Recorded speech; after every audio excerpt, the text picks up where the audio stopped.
Welcome top news today. The Hastert Rule is on its way out. It's been replaced by the Trump Rule several times last year. House Speaker Paul D. Ryan RWis articulated this subtle but important shift. The much maligned, often misunderstood practice of requiring majority support among House Republicans to advance most legislation has evolved with this Republican president. It used to be the political assumption that if Ryan brought a bill to the floor that did not have the support of the Republican majority, that would be the end of his speakership. But now, there's a corollary to the Hastert Rule, named after disgraced former House Speaker J. Dennis Hastert. It's the Trump Rule. Even on the divisive issue of immigration, Ryan is guided by whether President Trump supports legislation, and that will be enough for him to bring it to the House floor. We will not be advancing legislation that does not have the support of President Trump, because we're going to work with the president on how to do this legislation, Ryan told reporters in September, predicting that any bill that has Trump's backing is likely to gain wide support among House Republicans. Leadership aides point to those comments when pressed about Democratic predictions that any bipartisan Senate deal on immigration will not get consideration in the House because it will fail the Hastert Rule. The focus now is an audience of one. Any bill to provide permanent legal status to hundreds of thousands of dreamers, undocumented immigrants who were brought into the country as children, must get the president's signature. But also critically important is Trump's position as the most vocal proponent of tougher immigration laws and tighter border security. If the bill comes out of the Senate and the president says, "I will sign it," I think it makes a lot of those issues go away, said Sen.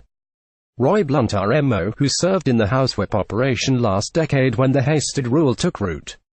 Rather than the old threats of deposing Ryan, or his predecessor John A. Boehner, the most conservative faction of House Republicans would be hard-pressed to complain if the Speaker put legislation on the floor that had Trump's blessing, and, with his backing, there is a good chance that Trump would bring on board a majority of House Republicans. I think you've got plenty of explanation at home as to why the guy who's been the strongest on the border issues believes this is an acceptable solution. Blunt predicted. Some Democrats see a distinction with little difference.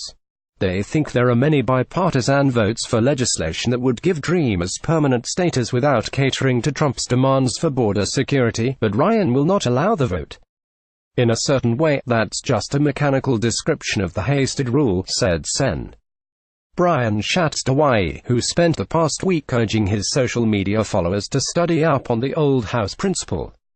Regardless of whether it's the Trump Rule or the Hastert Rule, when you have major legislation that has 80% support among the public, and they're not bringing it to the floor because they're afraid it would succeed, that is a foundational problem for democracy.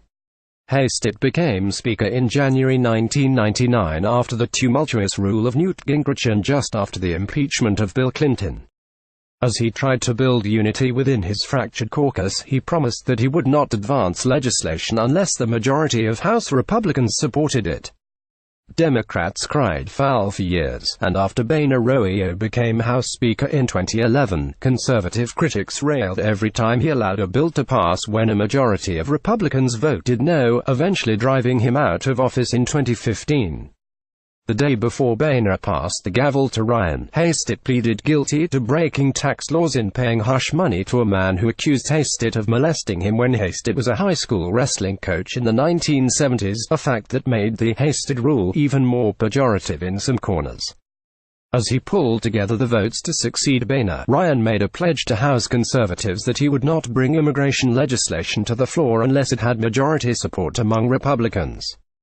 Once Trump won the White House, however, that pledge slowly disappeared. It became all about the president and whatever he would support. The belief was that the president's backing would be decisive in getting the requisite support in the House. If we have legislation coming through here that is worked with and supported by the president, Ryan said in September, I'm very confident that our members will support that. All of this makes Trump's support more critical for any solution to the Deferred Access for Childhood Arrivals program, under which 690,000 Dreamers face the loss of the protections from deportation after Trump terminated the program last fall. Republican leaders had grown somewhat frustrated by Trump's shifting positions on the issue, highlighted by declaration by Senate Majority Leader Mitch McConnell RKY. that he would begin to move legislation as soon as we figure out what he is for.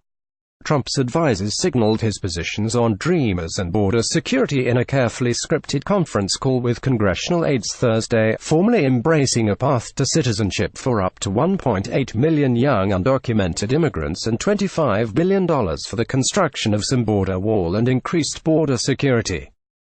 There was enough in the initial proposal for conservatives to decry it as amnesty, and liberals to complain that it contained new anti-immigrant proposals. But it was a detailed start, and it established a marker for negotiations among a bipartisan group of senators trying to find a compromise. Blunt remains optimistic that the Senate can thread the needle and that a majority from both caucuses will support a DACA border bill, leaving the far left and far right disappointed.